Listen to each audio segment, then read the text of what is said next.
কাছে যখন থাকে বা পুলিশের গাড়িতে যখন তিনি যায় বা পুলিশ যখন তাকে নিয়ে যায়, তখন তিনি পানি পানি করে চিৎকার করতে থাকে। একজন পুলিশ সদস্য এই আহত ভাইটির সামনে পানির বোতল নিয়ে খেলা করতে থাকে, কিন্তু তাকে পানি দেওয়া হয় না। পানির বোতল নিয়ে মুখের সামনে ঘোরানো হয়, কিন্তু এক ফোঁটা পানি দেয়নি। আমি জানি হাজার শত্রু হলেও মৃত্যুর সময়ে কেউ পানি চাইলে তাকে বঞ্চিত, বড় শত্রু হলেও দিবে না, কোন কাফেরও এই কাজ করবে না। এই কাজটি করছে আমাদেরই এক পুলিশ ভাই।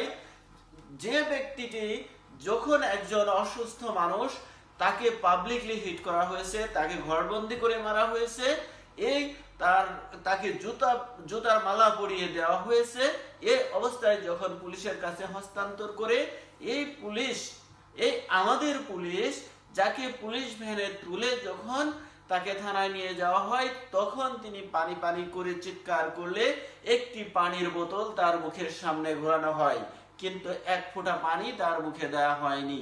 কতটা অমানবিক হতে পারে, কতটা নির্মম হতে পারে, কতটা নৃশংস হতে পারে, এই আপনারা কেউ চিন্তা করতে পারেন যে একজন মৃত পথযাত্রী, তাকে এত মানুষ হিট করছে, তিনি একজন অসুস্থ, তার গায়ের জামা কাপড় ছিঁড়ে ফেলা হয়েছে, তার চুলের অবস্থা দেখে মনে হচ্ছে যে কেটে দিয়েছে কিনা আমি জানি না, বাট তাকে দেখে শুধুমাত্র তাকে যদি শুধু ছবিতেও দেখা হয়, বোধ হয় মানুষের মন কেঁদে উঠবে।